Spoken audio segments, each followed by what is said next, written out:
Scots Politics is an online magazine, basically referred to as a Caledonian version of the Huffington Post by absolutely no one.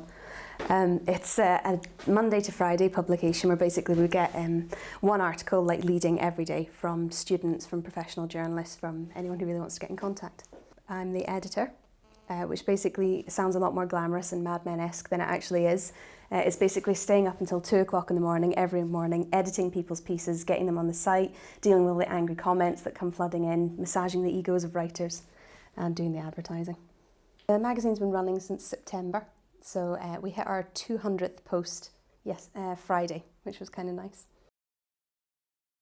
We've got a variety of writers. We've got some big one-off names like David Torrance and John McLeod. We've also got a variety of regulars. For example, there's John Greenaway, who's one of our best writers. You give him any topic and he'll write something fantastic on it. We've got Craig Gallagher, our man in Boston, an expat who gives a really good, concise view of what it's like, the independence debate over in America. Andy Davis is quite a vocal lefty, I'll be euphemistic and put it that way. He's also working on doing a First Minister's Questions sketch roundup at the end of everything. He's been described as one of the cruelest wits on the Twitter sphere, and then I'm always trolling the blogosphere to get new writers. We've had all the party leaders except for Ruth Davidson so far. We're working on getting her. We also had John Park, who was behind Labour's disastrous 2011 election campaign. He came to us and sort of did almost a show trial-esque interview where he said, yeah, this was completely my fault. Oh yeah, I take full responsibility. The reaction to the whole thing's been overwhelmingly positive. I mean, we've got like 45,000 unique viewers looking at us every month. Of course, if you're not, or particularly in Scotland, if you're not vehemently pro-independence or vehemently anti-independence, then either side's going to attack you, even if you take care to be completely neutral.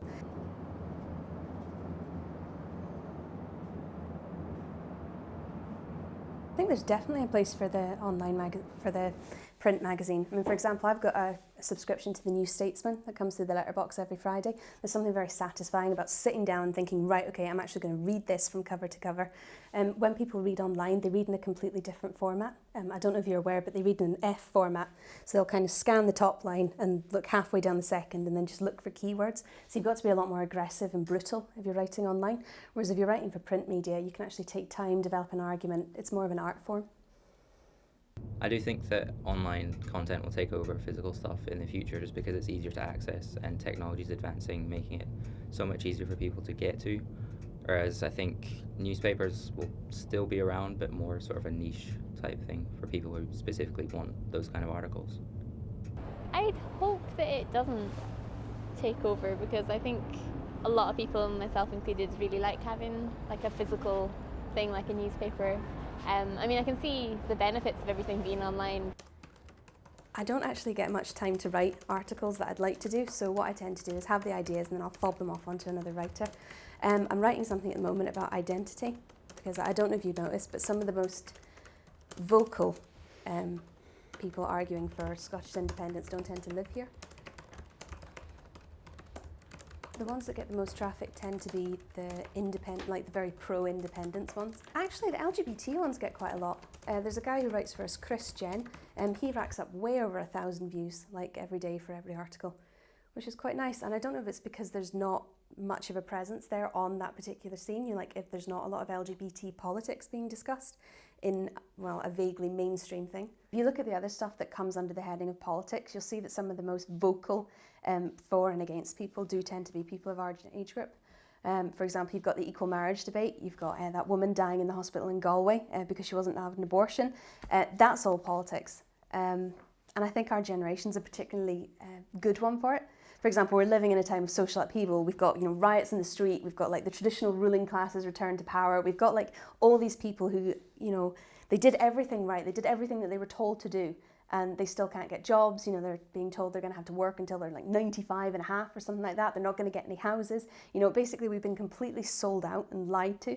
But the fact is we're articulate enough to, articulate it, I suppose. If you look at Scots Politics, it's nothing that actually has a distinct aim. It's just a writers' collective of young, angry bloggers.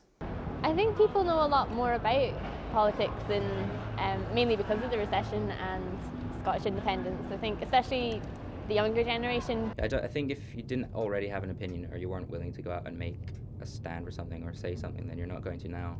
I think the internet and stuff makes it easier to sort of state your opinion online but not really do anything about it outside of that, which doesn't really have that much of an effect. Obviously, I go and look at the news websites. For example, I read a lot of The Guardian, Telegraph, Independent, that kind of thing. One of our writers actually writes for The Independent. I spend a lot of time on Twitter, which is fantastic for finding out what people are actually talking about. You'll see a lot of links that don't necessarily get shared in the mainstream media, sort of being rebutted about, that kind of thing. So that means you can make a story of something that should be a story. We've actually got a lot of stuff in the pipeline. We've got a podcast up and running. We're going to be working on an app. We're expanding a bit more to make it more traditional magazine territory. So instead of just politics articles, there's going to be stuff about, there's going to be restaurant reviews, gig reviews, more sort of a cultural thing. Basically, we're kind of moving on in hard copies territory because they're bullies and thugs and we can easily take them.